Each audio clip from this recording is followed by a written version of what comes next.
먼저 요한복음 10장 11절에서 13절까지 말씀입니다. 요한복음 먼저 읽고 빌립보서 읽고 이렇게 읽겠습니다. 요한복음 10장 11절, 12절, 13절 우리 같이 한 목소리로 읽겠습니다.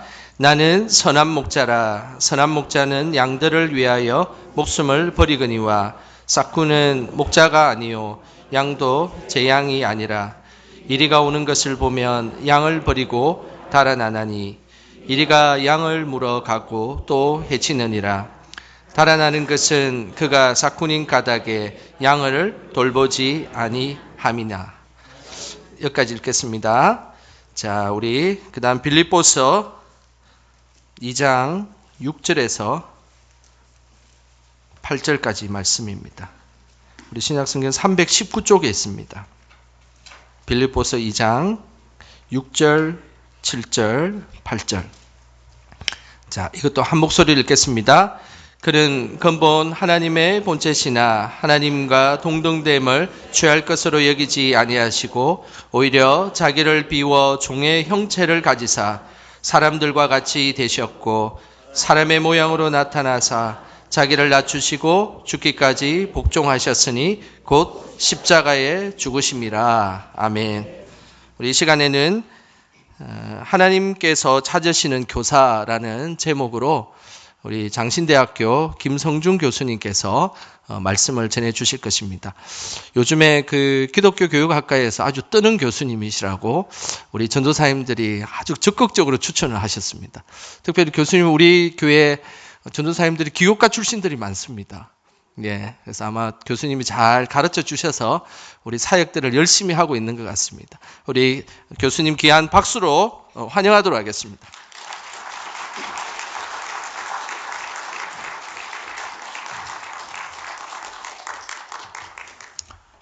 할렐루야. 아멘. 하나님께서 우리에게 큰 은혜 베풀어 주시기를 소망합니다. 기독교 신앙은 예수님을 닮는 것입니다. 예수님이 이런 분이시다. 그럼 우리도 이런 존재가 되어야 한다. 아주 간단합니다. 성경을 보시면서 예수님의 모습이 나오면 그 모습 닮는 것이 기독교 신앙입니다. 여러분, 교사는 모범을 보여야 되는 존재이죠. 우리 아이들의 리더이자 모범을 보여야 되는 존재입니다. 그렇다면 우리는 예수님을 가장 많이 닮아야 됩니다. 여기 선생님들 계실 텐데요. 그리고 여기 다양한 직분 맡으신 분도 계시고 또 구역장, 권찰, 여전도회, 남전도회, 임원도 계시고 회장, 부회장, 또 우리 장로님, 권사님, 집사님, 오후 예배는 주로 이제 열심히 하시는 분들이 많이 오시는데요. 우리 모두는 더더욱 예수님을 많이 닮아야 됩니다. 섬김의 자리에 있는 사람들, 리더의 자리에 있는 사람들은 더더욱 예수님을 닮아야 되는 겁니다. 그래서 오늘 본문에서 예수님이 어떤 분이신 그 사실을 우리가 좀 깨닫고 우리의 교육에 적용하고 우리의 섬김에 적용할 수 있으면 좋겠습니다. 여러분, 교사는 좋은 목자여야 합니다. 왜? 예수님이 좋은 목자시니까. 우리가 닮는 거예요. 그럼 좋은 목자는 어떤 목자인가? 오늘 요한복음 10장 11절에 보면 나는 선한 목자라. 선한 목자는 양들을 위하여 목숨을 버리거니와. 선한 목자가 좋은 목자잖아요. 좋은 목자가 바로 우리 예수님이신 것이죠. 최고의 좋은 목자, 최고의 선한 목자는 예수님이십니다. 여러분, 좋은 목자의 조건을 예수님이 딱 한 가지를 말씀하셨거든요. 그것이 바로 양들을 위하여 목숨을 버리는 목자래요. 그 목자가 좋은 목자, 선한 목자의 조건입니다. 여러분, 이 양은요, 혼자서 할 수 있는 일이 아무것도 없답니다. 동물원에 길들여진 양 말고요, 저 방목하는 양들이 있습니다. 호주, 뉴질랜드, 또 중동 지역 방목하는 양들의 전형적인 특징은 혼자서 할 수 있는 일이 아무것도 없답니다. 그래서 이 양은 본인이 뭔가가 필요하면 울어요. 운다라는 것은 목자를 찾는 것이죠. 배가 고프면 웁니다. 그럼 목자가 달려가서 이 양에게 먹을 것을 줍니다. 그럼 양은 만족하게 되죠. 이 양이 또 목이 마르네요. 그럼 웁니다. 그럼 목자가 달려가서 이 양에게 마실 물을 주면 이 양은 만족하고 살아가게 되죠. 해가 떨어지고 저 멀리서 이제 늑대 울음소리가 무섭게 들립니다. 그러면 이 양은 사시나무 떨듯이 떨게 됩니다. 그리고 울어요. 무서우니까 우는 거예요. 그럼 목자가 달려가서 양을 안아주고 쓰다듬어 주면서 내가 너 곁에 언제나 함께 할게. 늑대가 쳐들어오면 내가 목자의 지팡이로 너를 끝까지 지켜낼 거야. 내가 목숨이 다하는 날까지 너를 지킬 테니까 너는 걱정하지 말고 내 옆에서 편안한 잠을 자거라. 그러면 이 양은 또 만족함을 누리고 잠을 자게 되죠. 그래서 여러분, 좋은 목자, 선한 목자의 어찌 보면 유일한 조건입니다. 그 조건은 언제나 양과 함께하는 목자라는 거예요. 양과 함께하는 거예요. 양의 필요를 채워주는 거예요. 목이 마르면 물 갖다 줘요. 배고프면 밥 갖다 줘요. 무서우면 안아줘요. 언제나 양과 함께하는 목자가 좋은 목자예요. 선한 목자입니다. 여러분, 반면에 이제 나쁜 목자도 예수님이 말씀하시거든요. 10장 12절 13절에 보면 삭군이라는 단어가 나옵니다. 이 삭군이 나쁜 목자예요. 그런데요, 엄밀히 말하면 이 나쁜 목자라는 이 단어는 말에 어폐가 있어요. 문제가 있어요. 왜냐하면 12절을 보세요. 삭군은 목자입니까? 목자가 아닙니까? 아닙니다. 그래서 나쁜 목자라는 단어는 문제가 있는 단어예요. 그렇죠? 목자는 좋은 목자밖에 없다라는 거예요. 나쁜 목자한테는 이 목자라는 단어를 붙일 수 없다라는 거예요. 왜? 삭군은 목자가 아니기 때문입니다. 그래서 목자라 했을 때는 좋은 목자, 선한 목자밖에 없는 거예요. 여러분, 이 삭군은 돈 받고 일하는 목자라는 뜻이거든요. 그러니까 내 이익과 만족이 먼저예요. 내 이익과 만족을 위해서 이 목자 일을 하고 있는 거예요. 돌려서 얘기하면 나한테 이익이 되지 않고 만족이 되지 않으면 이 목자 일을 안 하게 됩니다. 나는 목자가 아니니까 목자 일을 하는 척 하는 거죠. 나한테 이득이 되니까. 그러니까 양이 나의 이익의 도구가 되는 거예요. 양이 나의 만족의 도구가 되는 것이죠. 여러분, 이런 사람을 삭군이라고 이야기합니다. 그래서 먹을 것이 있는데 하나밖에 없다고 해보세요. 그러면 목자도 배고프고 양도 배고파요. 그런데 얘는 삭군이야. 그러면 양한테 안 갖다 주죠. 내가 배고픈데. 나 먹기 바쁘죠. 양은 목말라서 우는데 물은 한 잔밖에 없어요. 나도 목말라. 그럼 삭군은 양한테 안 갖다 주겠죠? 자신이 그 물을 마시고 만족하겠죠. 저 멀리서 늑대 울음소리가 들리고 늑대가 올 태세를 하고 있어요. 그러면 계산하겠죠. 내가 만약에 저 늑대랑 싸우다가 내가 다치거나 죽으면 어떡해? 안 되지. 집에 가야지. 도망가야지. 양이 아무리 무서워서 울어도 양 옆에 나타나지 않습니다. 여러분, 이 목자는 삭군입니다. 여러분, 제가 지금 동물학 강의를 하고 있나요? 여러분이 누구라는 거예요? 목자라는 거예요. 그럼 양은 누구예요? 우리 아이들이죠. 여기 지금 뭐 구역장 권찰 계신 분들은 여러분 구역 식구들을 생각하면 돼요. 내가 목자고 구역 식구들이 양인데 이것을 염두에 두고 여러분은 들으셔야 되는 거예요. 나는 아이들에게 좋은 목자이고 있는가? 아니면 삭군인가? 여러분, 우리가 삭군이라고 했을 때 막 뿔 달리고 막 저거는 교사라고 입에 담을 수 없을 만큼 저건 이상한 사람이야. 여러분, 이런 사람만 삭군이 아니에요. 우리도 은연중에 삭군이 될 수도 있어요. 은연중이에요. 우리 평범한 교사도요, 은연중에 삭군이 될 수 있다는 거예요. 여러분, 제가 얼마 전에 어느 교회에서 강의를 마치고 선생님들과 대화하는 시간을 가졌어요. 근데 그때 어떤 선생님이 이렇게 이야기하는 거예요. 교수님, 저는요, 주일날 교회에 와서 아이들 만나는 게 너무 좋아요. 이렇게 감탄하셨어요. 정말로. 너무 좋아요. 그래서 내심 기분이 좋았죠. 우와, 한국교회에 희망이 있다. 이런 선생님이 계셔서 아이들 만나는 게 그렇게 좋다니. 그래서 제가 이런 질문을 던졌어요. 왜 좋으신데요? 그랬더니 이 선생님이 이런 말씀을 하십니다. 사실 저는 우울증이 있는데 주일날 아이들 만나면 우울감이 해소돼요. 여러분, 누구의 이익과 만족일까요? 그럼 이 사람 누구예요? 사꾼이에요. 여러분 그럴 수 있잖아요. 타협할 수 있잖아요. 아, 좋은 게 좋은 거라고. 뭐 애들도 좋고 나도 울감 해소되고 좋고 좋은 게 좋은 거지. 근데 하나님의 사역에서는 타협이 없습니다. 하나님의 사역은 순수해야 돼요.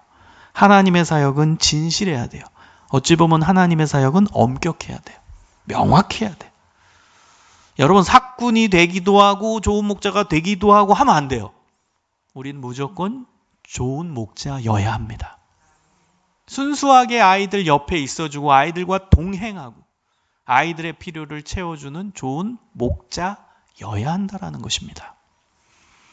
여러분 만약에 이 양 옆에 목자가 나타나지 않으면 양은 어떻게 될까요? 배가 너무 고파가지고 울고 있는데 목자가 나타나지 않으면은 이 양은 어떻게 될까요? 목이 말라서 우는데 목자가 나타나지 않으면 어떻게 될까요? 늑대가 쳐들어와서 무서워서 울고 있는데 목자가 옆에 안 나타나면 이 양은 어떻게 될까요? 여러분 양은요 심장이 굉장히 예민한 동물입니다. 그래서 조금만 놀래거나 조금만 무서우면 심장 박동수가 굉장히 빨리 올라갑니다. 그럴수록 더 소리 높여 울겠죠. 목자를 찾는 거예요. 아무리 울어도 목자가 나타나지 않으면 양의 심장 박동수가 기하급수적으로 늘다가 결국 심장 발작이 옵니다. 심장 발작이 여러 번 지속되다가 심장 마비로 죽을 수도 있습니다. 여러분 양 옆에 목자가 없으면 양은 어떻게 돼요? 죽어요. 우리 아이들 옆에 우리가 없으면 어떻게 돼요? 영적으로 죽어요. 여러분 우리 아이들이 어디서 신앙교육을 받겠습니까? 교회입니다. 교회가 1차적인 신앙교육의 필드장이에요. 제일 중요한. 가정도 중요하죠. 그런데요, 여러분 우리 애들 키워봐서 알잖아요. 우리 아이기 때문에 엄마 아빠의 뭐 좋은 모습, 안 좋은 모습, 이상한 모습 애들 다 보고 커요. 그래서 엄마 아빠의 교육은 상당히 제한이 됩니다. 여러분 그거 아셔야 돼요. 우리가 가정 많이 얘기하지만요, 제한되는 공간이 사실 가정입니다. 기독교 교육에 제한되는 공간이 가정이에요. 엄마 아빠의 모든 모습을 다 보고 자라잖아요, 아이들은. 그리고 사춘기 넘어가는 순간부터 애들은 엄마 아빠가 있기 싫어해요. 그게 좋게 얘기하면 성장의 과정이에요. 심리 발달, 인지 발달에서 성장의 과정으로 점점 독립하게 돼요. 그러면서 엄마 아빠 옆에 안 있고 싶어 해요. 그리고 아이들 바쁘니까 학원, 학교, 그리고 밤에 집에 오고 엄마 아빠 언제 만납니까? 만날 시간도 없어요, 사춘기 아이들은.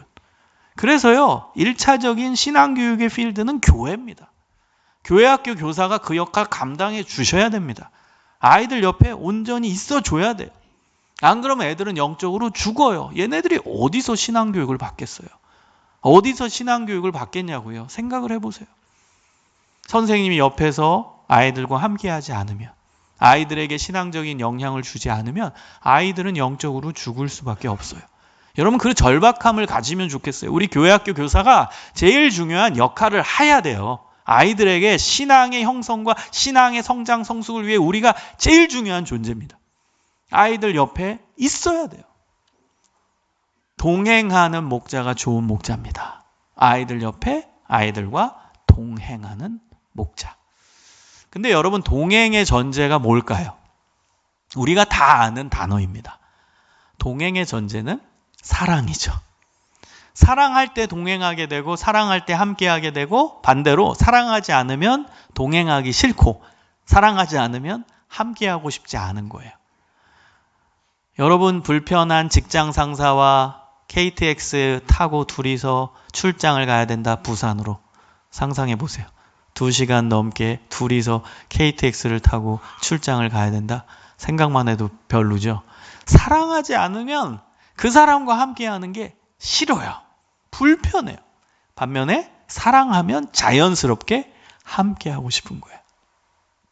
그래서 동행의 전제는 사랑이에요. 여러분 만약에 오늘 주일인데 어제 토요일에 아이들이 이제 생각나죠. 내일 교회 와야 되니까 애들이. 그래서 뭐 전화를 해야 돼. 신방. 근데 귀찮아. 하기 싫어. 왜 이렇게 일주일은 빨리 오냐. 여러분 이런 마음이 들면은요. 저는 직설로 표현합니다. 애들 사랑하지 않은 겁니다. 애들 사랑하면요 전화하는 게 좋겠죠. 여러분 사랑하는 사람과 전화하는 거는 예전에 연애해 봐서 아시잖아요. 막 밤새도록 전화하잖아요. 사랑하는 사람과는 계속 전화하고 싶고 만나고 싶고 동행하고 싶은 거예요. 애들 찾아다니는 신방, 사랑하면 하게 돼요. 만나고 싶으니까. 그게 사랑의 자연스러운 증거입니다. 근데 만약에 여러분이 막 또 전화해야 돼, 또 신방 가야 돼, 이런 마음을 갖게 된다면 벌써 사랑이 없거나 식은 겁니다.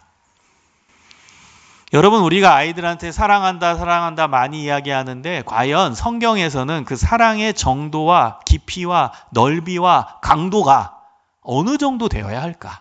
문득 저는 그런 생각을 해봤어요. 저도 교회에서 아이들 만나면 사랑한다 정말 많이 얘기하거든요. 그럼 그 사랑의 정도와 깊이와 넓이와 강도가 어느 정도 돼야 될까?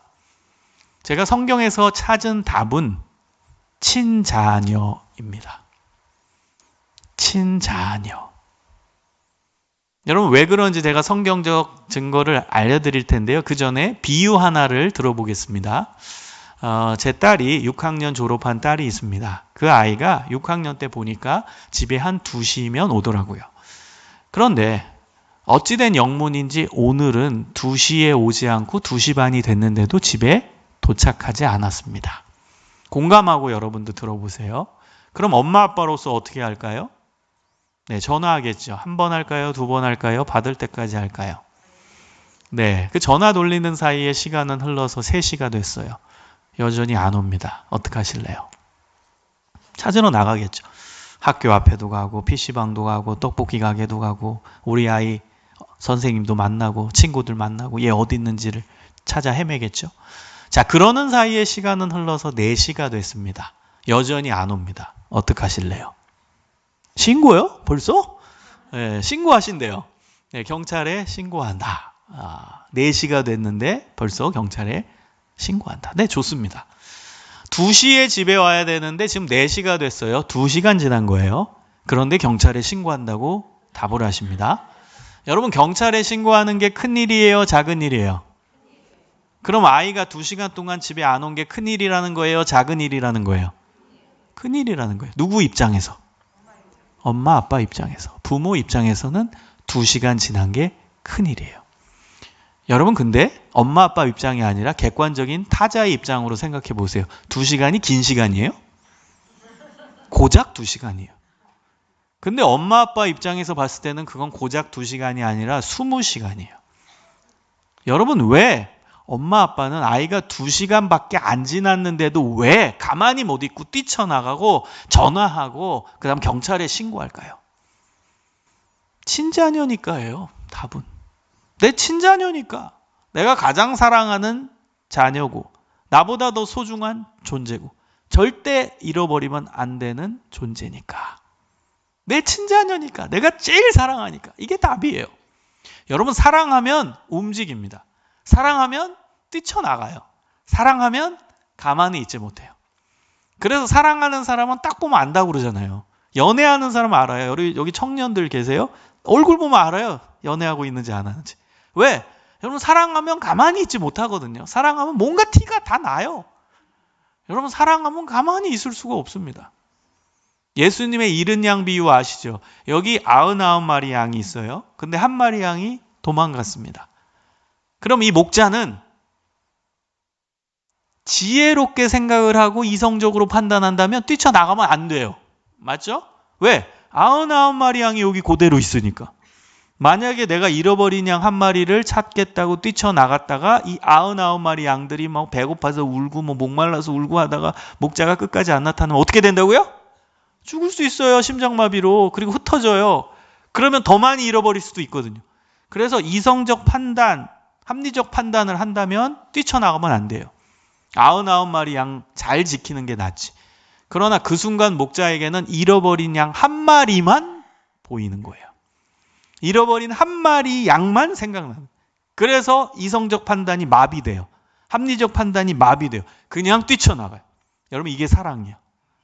그 순간 잃어버린 양만 생각나니까 뛰쳐나가는 거예요. 걔만 보고 가는 겁니다. 그게 사랑이에요. 그게 사랑의 증거입니다. 여러분, 똑같은 현상에 대해서 이제 다른 쪽으로 한번 다른 각도로 생각해 볼까요? 나랑 잘 안 친한 건너 아주머니가 있다고 해봐요. 한 3년 전에 한번 만났던 것 같기도 하고 그래서 내 핸드폰에 저장은 돼 있어요. 자, 전화가 왔습니다. 따르릉 따르릉. 그래서 딱 봤더니 이 사람 누구지? 3년 전에 그 사람인가? 모르겠다. 받아보자.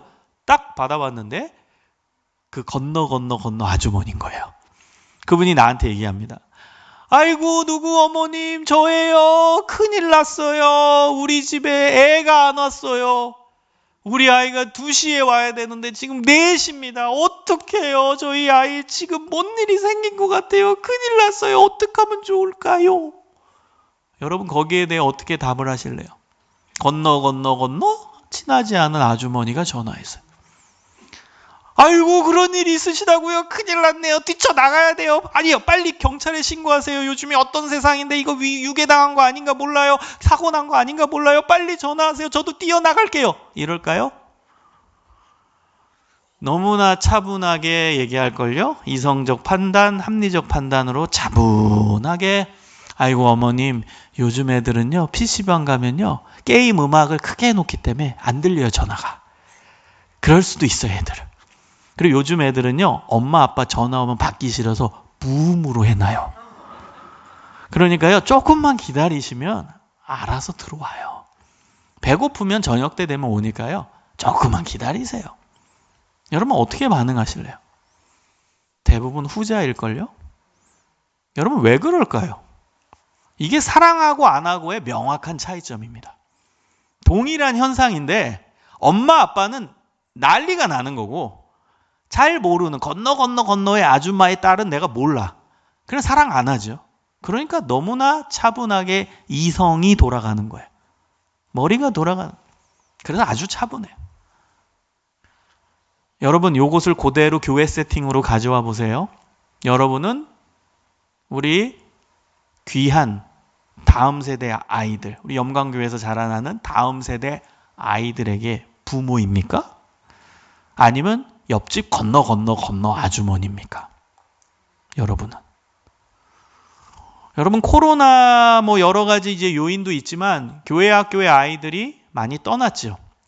그리고 코로나 이전에는 잘 나오다가 지금 안 들어오는 저는 그 아이들을 가출 청소년, 가출 아동이라고 표현합니다. 왜? 여기는 하나님의 집이니까. 하나님의 집에서 가출했어요. 코로나 3년 넘었죠? 3년 가출한 애가 있고 코로나 초창기까지 나오다가 안 나오는 2년 가출, 1년 가출 끝까지 잘 버티다가 최근에 한 달 가출한 애, 2주 가출한 애. 여러분 있죠? 다? 가출생들 있죠? 여러분 교회? 부모는 2시간만 안 들어와도 안 달라서 뛰쳐나가요. 여러분 2주 교회 안 나온 애 있죠? 2주예요. 2시간과 비교가 안 될 만큼 큰 시간이에요. 2주 안 나왔어요.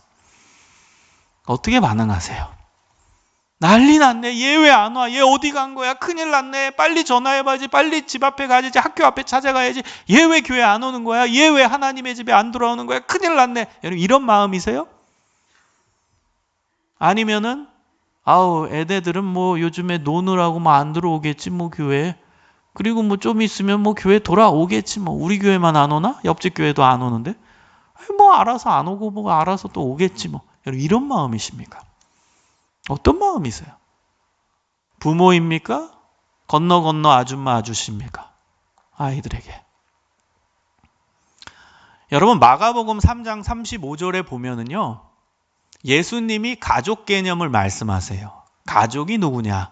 마가복음 3장 35절. 저에겐 굉장히 의미 있는 구절이었어요. 제 교육 패러다임과 제 삶의 패러다임이 바뀌었던 구절이기 때문입니다. 마가복음 3장 35절에서 예수님께서 가족 개념을 이렇게 말씀하십니다. 누가 내 형제요 자매요 어머니냐? 누구든지 하나님의 뜻대로 행하는 자가 내 형제요 자매요 어머니니라. 누가 내 가족이냐? 누구든지 하나님의 뜻대로 행하는 자가 내 가족이다. 여러분 신약 신학에서 하나님의 뜻대로 행하는 것은 예수님을 믿는 겁니다. 예수님을 믿는 자가 형제요 자매요 어머니 가족이라는 거예요. 여러분 이 땅에서는요 혈연관계로 가족 개념이 구성돼요. 맞죠? 그런데요 천국에 가면 그 혈연관계가 다 풀립니다. 그래서 예수 안에 모두가 다 한 가족이 되는 세상이 천국입니다. 천국은 예수 믿는 자들이 가는 곳이잖아요. 하나님의 뜻대로 예수 그리스도를 믿은 자들이 가는 곳이 천국입니다. 그래서 천국에 가면 천국의 구성원들이 다 나의 누가 되는 거예요? 가족이 되는 거예요. 친가족이 되는 거예요. 여러분, 예수님이 마가복음 3장 35절에서 말씀하신 그 가족이란 단어가 친가족에 해당하는 그 단어입니다. 친가족이에요. 친가족. 내 어머니, 친어머니, 형제, 자매, 친형제, 친자매를 얘기하는 거예요. 여러분, 신앙의 깊은 세계가 열리고 싶으시거든 혈연 관계를 뛰어넘으세요. 신앙의 넓은 세계를 경험하고 싶으시거든 혈연 관계를 뛰어넘으세요. 우린 너무 우리 가족, 내 가족 너무 혈연 관계 중심입니다. 뛰어넘어야 돼요. 예수님은 성경에서 어느 구절에도 혈연 관계로 가족 개념을 설명 안 하십니다. 예수 믿는 자들이 친가족이에요. 친가족이에요. 이게 예수님 말씀. 우리는 하나님 말씀대로 살아가는 사람들이잖아요. 뭐 가족 개념이 도덕에서도 나오고 윤리에서도 나오고 물리학에서도 생물학에서도 나오지만 성경에서 예수님은 가족 개념을 말씀하시잖아요. 우린 성경을 믿고 따르는 자들이라면 예수님의 가족 개념을 붙들고 사셔야 되는 거 아닐까요? 여러분, 옆에 분 한번 보세요. 제가 오늘 설교 너무 심각하게 해서 죄송한데요. 편안하게 한번 옆에 분 한번 보세요. 옆에 분 예수님 믿으세요? 천국 갈 분들이세요? 확신이 없으시네요. 그럼 왜 이렇게 가족끼리 부끄러워하세요? 자, 그럼 옆에 분 예수님 믿고 천국 갈 분들이라면 옆에 분은 나의 누구예요? 강조합시다. 친가족입니다. 네, 이제 부끄러워하지 마세요. 가족이니까. 자, 한번 옆에 분들 보시고 인사해 보겠습니다. 우리는 가족입니다. 우리는 영원히 볼 사이입니다. 영원히 볼 사이예요. 천국 가서도 영원히 볼 사이입니다. 여러분, 옆 사람이 친가족이에요. 예수님 말씀이에요. 내 말이 아니라. 얼마나 귀합니까? 그러고 이제 옆 사람 보세요. 얼마나 귀해요. 친가족인데. 친가족, 혈연 관계를 좀 뛰어넘으세요. 친가족이에요. 여러분, 그렇다면 교회 학교에서 내가 맡고 있는 아이들 예수님 믿어요? 한 명 믿네요. 교회 학교에서 내가 담당하고 있는 아이들 예수님 믿어요? 천국 갈 애들이에요? 그럼 걔네들은 나의 누구예요? 친가족이죠. 내가 부모 입장이라면 걔네들은 누구예요? 친자녀죠. 이제 아시겠죠? 그 사랑의 깊이와 정도와 넓이와 강도가 친자녀. 그거는 성경의 답입니다. 저는 이 말도 문제가 있다고 생각해요. 친자녀 같이, 친자녀처럼. 이건 잘못된 말이에요. 여러분, 예를 들어 오늘 예배 마치고 집에 가셔서 여러분 딸 아들한테 내가 결심했어. 오늘부터 너를 친자녀처럼 사랑할 거야. 친자녀같이 사랑할 거야. 문제 있는 말이죠. 아니, 친자녀한테 친자녀같이 친자녀처럼 사랑하겠다. 말이 안 맞잖아요. 그러니까 교회 학교 아이들을 내 친자녀처럼 사랑하겠다도 문제 있는 말인 거예요. 얘네가 친자녀야 그냥. 근데 걔네들한테 친자녀처럼 사랑하겠다? 말이 안 맞는 거예요. 그냥 친자녀입니다. 여기 서 있는 저도 기도 많이 합니다. 하나님, 집에서 제가 키우고 있는 제 아이와 그리고 한국교회에 있는 다음 세대 아이들을 똑같이 친자녀로 받아들이고 사랑하게 하여 주옵소서. 저 정말 많이 기도해요. 그리고 의식적으로 노력을 많이 합니다. 사람이 무의식적으로는요, 집에 있는 애한테 잘하게 돼요. 왜? 내 핏줄이니까. 그래서 의식적으로는 한국교회 저는 교회 학교 아이들을 다 제 친자녀로 받아들이기 위해 엄청 노력합니다. 그래서 저는 우리 학교 교수 중에 외부 사역 제일 많이 하는 교수일 거예요. 다양한 외부 사역을 합니다. 연구소도 하고요. 또 다음 세대 단체도 운영하고 NGO 대표도 하고 있고 굉장히 많은 일들 제 시간 내서 돈 내서 다 하고 있는데요. 그 이유가 일 많이 하려고 하는 게 아니에요. 이런 사람들 다 싫어해요. 저도 싫어해요. 일을 하려고 하는 게 아니라 한국교회 다음 세대 아이들을 내 자녀로 품기 위해 제가 의식적으로 노력하는 거예요. 그 아이들을 위해 프로그램도 만들고 캠프도 열고 진로 코칭도 하고 그 다음 용돈 주겠다고 장학회도 만들고 별의별 거 다 시도해요. 제가. 저는 제 나름대로 하나님 말씀 실천하는 노력이라고 생각해요. 한국교회에 있는 모든 애들을 내 친자녀로 받아들이기 위해 전 나름 노력하는 거예요. 여러분도 노력해 주시면 좋겠어요. 염관교회에서 자라는 그 아이들 내 친자녀다. 의식적으로 걔네들한테 더 잘해주려고, 더 맛있는 거 사주려고, 더 선물 주려고, 더 이야기 들어주려고 노력해야 돼요. 그래야 균형이 맞아져요. 사람이 무의식적으로 집에 있는 애한테 잘하게 되거든요. 그래서 얘네들한테 의식적으로 잘해야, 교회에 있는 애들한테 더 잘해야 이 균형이 맞춰져요. 둘 다 친자녀인데. 집에 있는 애도 친자녀고 교회에 있는 애도 친자녀인데 균형 맞추려면 의식적으로는 더 많이 노력하셔야 된다는 거예요. 교회 학교에 있는 애들 더 사랑해 주시기 위해. 그래야 집에 있는 아이들 사랑과 균형을 맞추게 돼요. 여러분, 이게 본질입니다. 교사로서. 아이들을 친자녀로 받아들이고 그들을 뜨겁게 사랑하는 게 그게 교회 학교의 본질이에요. 여러분, 지금 교회 학교 뭐 위기, 그 다음에 교회 학교 뭐 생존, 뭐 별의별 얘기 다 해요. 전 그쪽에서 저 앞장서서 하고 있기 때문에 뭐 세미나도 많이 강의하고 뭐 여러 가지 얘기하는데 조금 제가 우려스러운 거는 뭐냐면 너무 방법을 다른 데서 찾는 사람들이 많다라는 거예요. 대안을, 물론 그 대안도 하나의 대안일 수 있지만 대안을 너무 기술에서 찾는 경향이 있어요. 기술, 스킬. 뭐 대표적인 게 뭐 우리 온라인, 모든 거 온라인으로 바꿔라. 뭐 온라인 시스템을 갖춰라. 그 다음에 뭐 메타버스 해라. 요즘에는 뭐 심지어는 뭐 AI, 반응형 AI도 뭐 챗 GPT 뭐 이런 것도 나오잖아요. 그런 것도 이제 도입해야 된다. 뭐 별의별 얘기가 다 나와요. 다 기술 얘기입니다. 여러분, 기술은요, 본질이 명확히 세워진 다음에 기술을 논하는 거예요. 근데 본질이 명확하지 않은데 기술을 세우면 뭐합니까? 무너집니다. 그 건물은. 기초공사가 안 돼 있는데. 본질이 핵심이고 본질이 제일 중요해요. 저도 기술 좋아하고 잘하거든요. 제가 많이 강의하는 내용 중에 온라인, 메타버스 강의 정말 많이 해요. 대학에서도, 다른 대학에서도 특강 강사로 많이 다녀요. 근데도요, 저는 그게 중요하지 않다고 생각해요. 안 중요해요. 본질이 중요하고 본질이 대안이고 해답이에요. 여러분이 정체성을 정확히 깨달아서 나는 선한 목자다. 그리고 아이들을 친자녀로 받아들이고 그들을 뜨겁게 사랑한다. 여러분, 이게 본질이거든요. 그 본질이 답이에요. 그 말인즉슨 교사인 여러분이 교회학교 회복과 부흥의 답이에요. 이건 저는 도전의 과제를 드린 거예요. 여러분이 맡고 계시는 아이들을 친자녀로 받아들이는 게 쉬울까요? 어려울까요? 어려워요. 여러분, 되게 쉽게 제가 설교는 했지만 여러분, 이거 어려운 제 도전 과제를 드린 거예요. 하나님이 기뻐하시는 말씀에서 제가 찾은 답을 여러분에게 도전 과제로 드리는 거예요. 본질이 된 다음에 기술을 얘기하십시오. 그럼 기술은 뭔지 제가 비유로 하나 얘기해 드릴게요. 명확히 여러분이 정리하셨으면 좋겠어요. 저는 된장찌개, 청국장, 김치찌개를 좋아합니다. 토속적인 음식. 제 아내는 스파게티를 좋아합니다. 안 맞아요. 엄청 느끼한 음식을 좋아합니다. 저는 스파게티를 먹을까요? 안 먹을까요? 먹어요. 먹습니다. 무서워서 먹어요. 자, 스파게티 먹습니다. 자, 그런데 제 아내 입장에서는 이 남편이 스파게티 좋아하는구나 이렇게 생각할까요? 아니면 나를 위해 먹어주는구나 이렇게 느낄까요?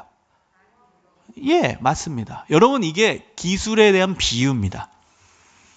제 아내의 입장에서 요 스파게티 좋아한다. 이게 애들의 문화예요. 그 다음 저는 된장찌개 좋아한다. 이게 우리의 문화, 교사의 문화예요. 안 맞아요.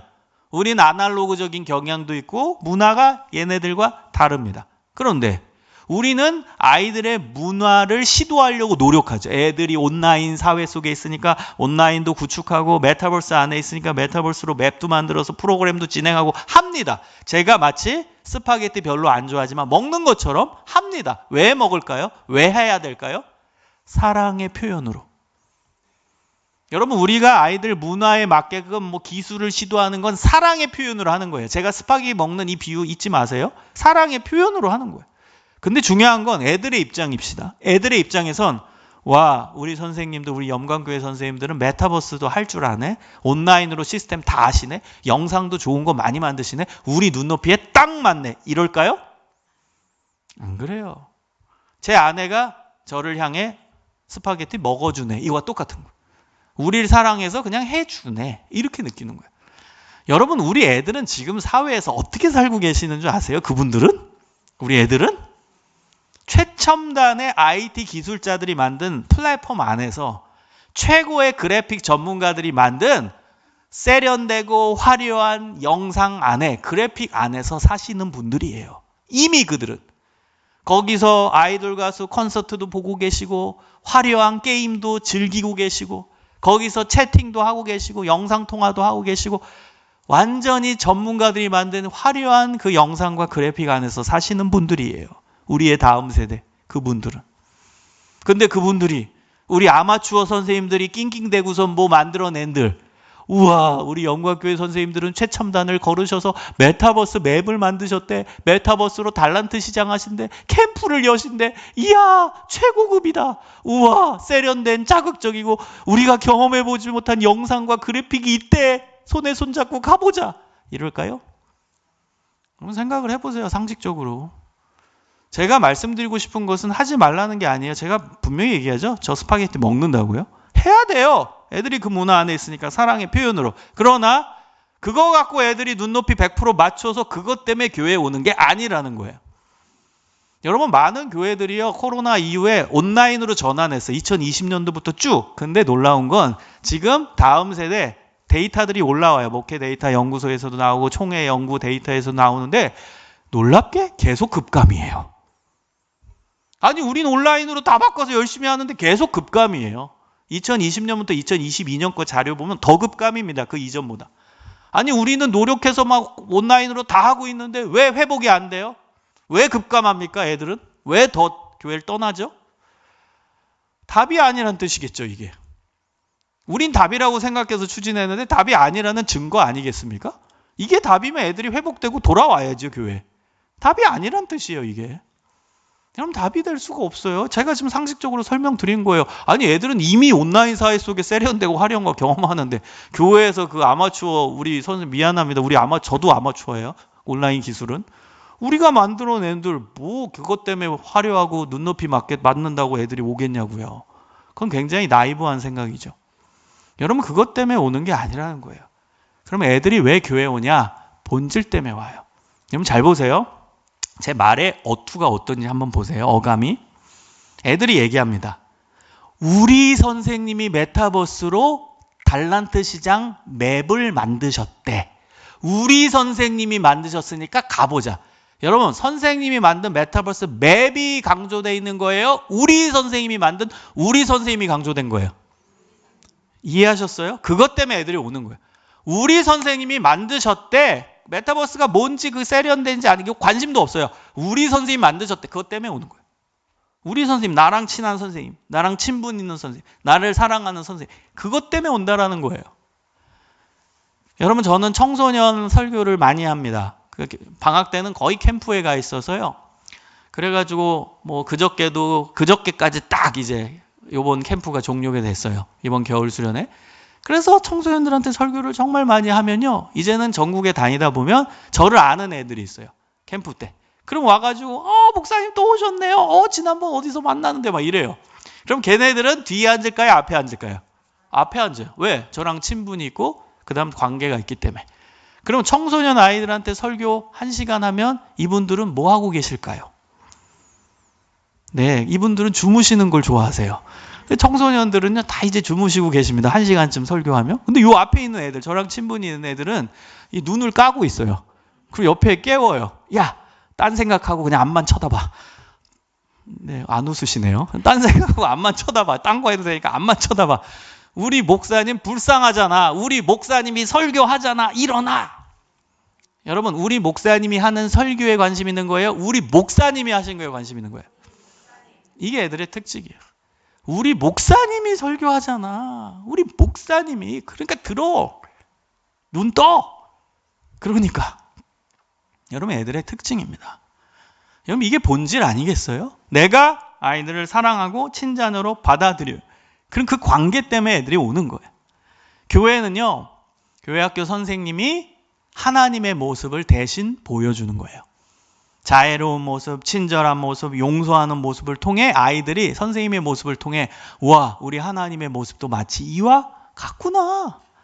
선생님이 아이들을 뜨겁게 사랑하고 배려해주고 친절하게 대해주는 그 사랑을 아이들이 경험하면서 하나님의 사랑도 마치 이와 같나 보다. 우리 선생님처럼 뜨겁게 사랑해 주시고 용서해 주시고 받아주시고 품어주시는 사랑을 해주시는 분이 하나님이시구나. 하나님의 사랑과 하나님의 모습을 유추하게 하는 거예요. 그게 교회학교 교사의 역할입니다.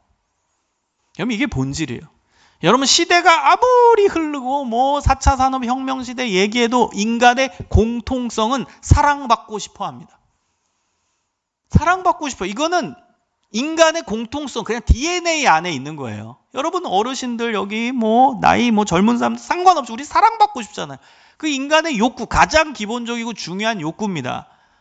저는 청소년 사역 22년, 병행 사역까지 22년을 했거든요. 그 중에 위기 청소년 사역 했을 때도 있어요. 무서운 애들이에요. 막 사고 치고. 근데도 걔네들도요, 사랑받고 싶어요. 걔네들이 왜 그렇게 막 이상한 짓 하는 줄 아세요? 아무도 자기를 주목 안 하니까 다른 이상행동을 통해서 자기를 주목해 달라는 거예요. 사랑받고 싶은 욕구가 잘못 나간 거예요. 아무도 자기를 사랑해주지 않고 아무도 자기를 주목하지 않으니까 이상한 행동이라도 하면서 자기가 주목받고 싶은 거예요. 사랑받고 싶은 욕구에서 출발한 거예요. 모든 인간은 사랑받고 싶어요. 여러분 그 사랑을 교회학교 선생님이 보여주는 거예요. 친자녀 사랑, 부모로서. 여러분 그게 본질이고 핵심이고 교회학교 살아나는 비결이에요. 여러분 진리는 변하지 않습니다. 맞죠? 사랑은요 2000년 전에도 강조됐고 3000년 전에도 강조됐고 2023년도에도 강조돼요. 그런데 기술은 바뀝니다. 여러분 10년 전에 교회학교에서 했던 거 지금 해보세요. 안 먹힐걸요 애들한테? 지금 메타버스 유행해도 그거 5년 후에 다 끝났을걸요 벌써? 딴 게 나왔지. 여러분 기술을 변화돼요. 그래서 진리가 아니라는 거예요. 사랑은 변화되지 않아요. 그래서 진리예요. 사랑이 핵심이고 진리고 본질입니다. 그 본질을 붙드는 교회학교가 돼야 회복됩니다. 그 본질을 붙잡고 본질 교사가 될 때 교회학교는 살아날 거라고 확신합니다. 여러분 한 분 한 분이 하나님 기뻐하시는 본질 교사가 되시기를 소망합니다.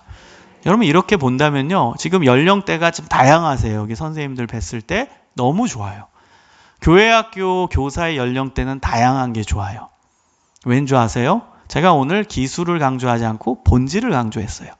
기술을 강조했다면 만약에 그러면 20대 선생님, 젊은 선생님이 훨씬 유리합니다. 맞죠? 메타버스 20대 선생님이 훨씬 잘해요. 온라인, 스마트폰 사용 20대 선생님이 더 잘해요. 그러면 나이 들수록 은퇴하는 게 맞거든요. 기술을 강조했다면. 근데 저는 기술이 아닌 본질을 강조했어요. 본질에 한해서는 나이가 중요하지 않아요. 공평해요. 20대 선생님이 아이들을 친자녀로 받아들이고 더 뜨겁게 사랑할지 70대 선생님이 아이들을 뜨겁게 사랑하고 친자녀로 받아들일지 몰라요. 그래서 공평해요. 그래서 모든 연령대 다 교사를 해야 됩니다. 그리고 아까 전에 우리가 고백했잖아요. 우리는 누구다? 가족이다. 그래서 우리 아이들의 입장에서 봤을 때는 형, 언니, 오빠 역할을 할 교사가 필요하고 이모, 삼촌 역할을 할 교사가 필요하고 엄마, 아빠 역할을 할 교사가 필요하고 할머니, 할아버지 역할을 할 교사가 필요한 겁니다. 그래서 모든 연령대의 교사가 다 필요해요. 그리고 우리 전도사님 목사님 잘 보고 계세요. 지금 교사는 은퇴가 없어요. 왜요? 가족은 은퇴가 없으니까. 여러분 갑자기 엄마 아빠가 딸을 불러서 야 이제 이만큼 키웠으니까 은퇴할게. 이제 보지 말자. 안녕. 난 은퇴다. 이런 엄마 아빠가 어디 있습니까? 할아버지 할머니가 이제 나이 드셨다고 손자 손녀를 부르고 야 할아버지 할머니가 이제 이만큼 고생했다. 야 니네 엄마 아빠 맞벌이라서 내가 니네들 키웠는데 난 너무 힘들다. 이제 은퇴. 이제 아는 체 하지 마. 안녕. 여러분 가족은 은퇴가 없는 법이야. 손자 손녀면 끝까지예요. 죽을 때까지 손자 손녀고 아들 딸이면 죽을 때까지 아들 딸이에요. 은퇴가 없어요. 그래서 교회학교 교사는 은퇴가 없어요. 한번 따라해 봅시다. 교회학교 교사는 은퇴가 없습니다. 목사님, 전도사님 잘 보고 녹화하세요. 다 고백하셨어요. 은퇴 없다고.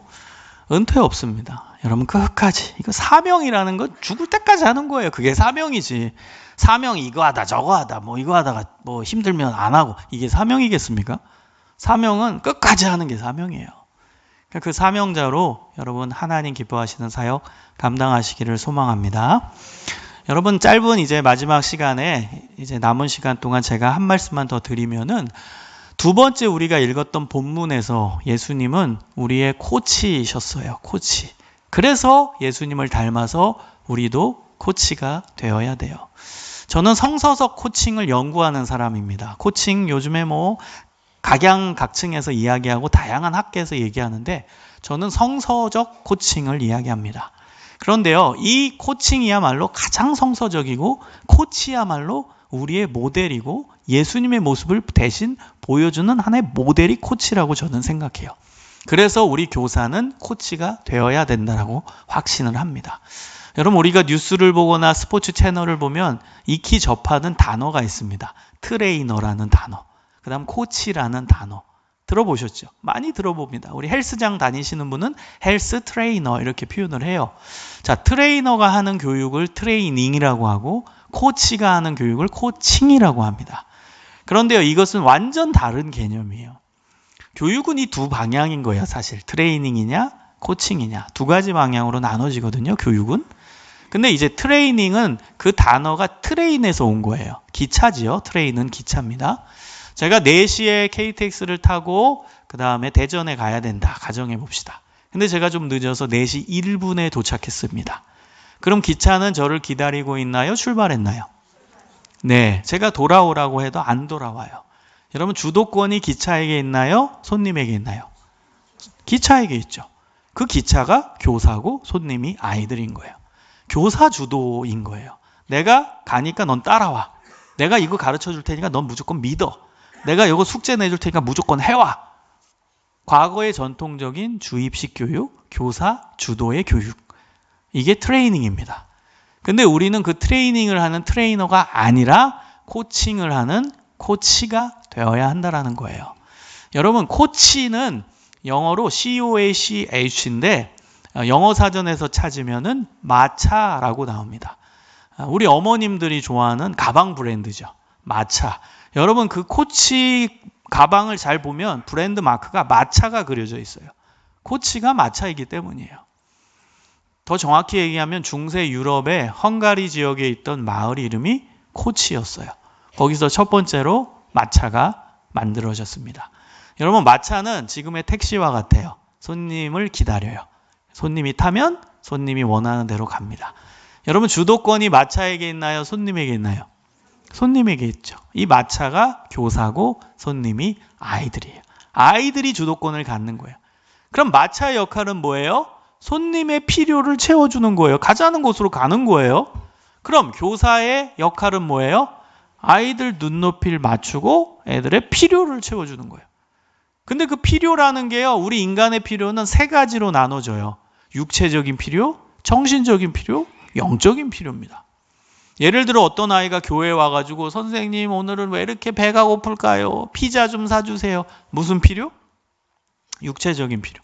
어떤 아이가 와서 얘기합니다. 선생님 지난주에 수학시험 봤는데 망했어요. 위로해 주세요. 무슨 필요? 정신적인 필요. 그리고 어떤 아이가 와서 선생님 오늘 마태복음 5장을 읽는데 뭔 소린지 하나도 모르겠어요. 좀 설명 좀 해주세요. 무슨 필요? 영적인 필요. 이 3가지의 종합적 필요를 여러분 채워줄 수 있는 사람이 코치입니다. 그게 우리의 역할이에요. 우린 코치가 되어야 한다는 거예요. 여러분 코치를 잘 하시려면 6가지 역할을 균형 있게 하십시오. 6가지 역할. 첫 번째는 교사입니다. 교사 역할은 정보 전달 그리고 훈육입니다.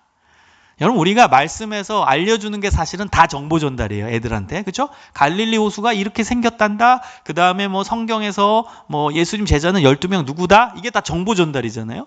그게 교사의 역할이에요. 그래서 교사는 성경 공부 많이 하셔야 돼요. 그래야 많은 정보를 전달해 줄 수 있을 거 아닙니까? 그리고 교사의 2번째 역할은 훈육이에요. 잘못된 길로 갈 때는 돌아오게 해야 돼요. 여러분 교회 학교 아이가 거짓말하면 방치하면 안 돼요? 거짓말 못하게 해야 돼요. 교회 학교 아이가 욕을 달고 살아요? 욕 못하게 해야 돼요. 이 훈육의 역할도 있는 거예요. 그게 교사 역할입니다. 자, 2번째 역할은 역할 모델입니다. 내가 모범을 보이는 거예요. 애들한테 여러분 신앙적인 거 뭐 시키고 싶을 때 잔소리할 필요 없어요. 여러분이 하면 돼요. 애들한테 뭐 기도 많이 해라. 얘기할 필요 없어요. 내가 기도자가 되면 돼요. 성경 잘 읽어라. 얘기 안 해도 돼요. 내가 성경 잘 보면 돼요. 예배자가 되라. 선생님이 예배 제일 잘 드리면 돼요. 부서 예배에서. 이 모범을 보이는 겁니다. 그게 역할 모델이에요. 세 번째는 지원자. 지원자 필요한 거 지원해 주는 거예요. 뭐 밥 먹고 싶으면 밥 사주고, 선물 사달라면 카카오톡 기프티콘 사주고, 이모티콘 선물해주고, 이런 게 지원자예요. 자, 네 번째는 상담자. 상담자는 고민의 이야기, 힘든 이야기, 일상의 이야기를 들어주는 거. 이게 상담자. 여러분 애들의 이야기 잘 들어주셔야 돼요. 애들의 고민의 이야기, 힘든 이야기, 일상의 이야기 잘 들어줘야 돼요. 다섯 번째는 친구입니다. 친구는 노는 거죠. 여러분 아이들과 함께 노세요. 애들이 좋아하는 음악도 같이 듣고, 애들이 좋아하는 음식도 같이 먹고, 애들이 좋아하는 유튜브 채널도 같이 보고, 이 친구로서 다가가는 거예요. 마지막 여섯 번째, 선배입니다. 선배는 내가 아이들의 인생의 시간을 먼저 살아간 선배로 다가가는 거예요. 제일 좋은 팁을 알려드릴까요? 좋은 팁은 내가 만나는 아이들 나이대에 선생님이 내가 경험한 예화, 일화를 꺼내면 제일 좋은 방법이에요. 예를 들어 중3짜리가 머리를 쥐어짜면서 선생님 지난주에 수학시험 망해서 힘들어요. 그럼 선생님도 위로해주면서 얘기하는 거예요. 아 그러냐? 아 근데 선생님도 생각해보니까 중3쯤인가? 그때 중간고사 때 수학시험 봤는데 선생님도 망했어. 수학시험 답안 밀렸어. 넌 60점 맞았지만 나는 20점 맞았어. 엄마한테 죽을 뻔했어. 이런 얘기 해주면 선배로 다가가는 거야. 그럼 애들이 우와 선생님도 중3 때가 있었구나. 내 인생의 선배구나. 깨달을 때가 옵니다. 좋은 방법입니다. 여러분 이 6가지 역할을 골고루 잘 해주는 사람이 좋은 교사고 좋은 코치예요. 외웠지요? 첫 번째 뭐예요? 교사. 교사의 역할 2가지는 정보 전달, 훈육. 2번째는 역할 모델, 모범 보이는 거. 3번째, 지원자. 4번째, 5번째, 6번째. 이 6가지 역할을 균형 있게 다 하는 거예요. 하나만 치우치지 말고 다 하고 그러면서 아이들의 눈높이를 맞추고 아이들의 필요를 채워주는 그 사람이 코치입니다. 여러분 여기 구역장 권찰님들 계시죠? 똑같이 하면 돼요. 구역 식구들한테 눈높이 맞추고 그들의 정신적인 필요, 영적인 필요, 육체적인 필요를 채워주면 좋은 구역장 되는 거예요. 그냥 구역장도 6가지 역할 다 할 수 있어요. 말씀 가르치는 교사, 구역 식구들 중에 잘못하는 일 할 때 훈육도 해주고 그 다음 2번째는 모범 보이는 구역장이 모범 보여야 되죠. 자, 그 다음에 구역 식구들 필요하다. 그럼 선물도 주실 수 있어야 되죠. 지원자. 그 다음 구역 식구들 힘들 때 상담해 주실 수 있죠. 이야기 들어줄 수. 그 다음에 구역 식구들과 때로는 밖에 나가서 멋있는 데서 카페에서 차도 마시고 영화도 보고 친구죠. 마지막 6번째 선배. 여러분 대부분 구역장은 구역 식구들보다 나이가 많잖아요. 그러니까 내가 조언해 줄 수 있죠. 지금 나는 벌써 애들 다 커가지고 대학교 다 다니는데 우리 구역 식구 중에 이제 갓난아기 키우는 엄마 아빠가 있다고 해봐요. 그래서 힘들어요. 그럼 내가 선배로서 아 저희 아이도요 요맘때 울면서 잠도 안 잤어요. 근데 이렇게 한번 해보세요. 그럼 잠도 잘 수 있을 거예요. 조언해 줄 수 있고 이게 선배로 다가가는 거죠. 다 해보세요. 다 적용돼요. 다른 영역에서도. 그래서 이 역할을 잘 감당할 때 좋은 코치가 될 수 있어요. 여러분 예수님은 우리의 좋은 코치셨어요. 빌립보서 2장 6절에서 8절을 보면 전능하신 하나님께서 인류 구원을 위해 모든 걸 버리고 이 땅에 오셨죠. 성육신.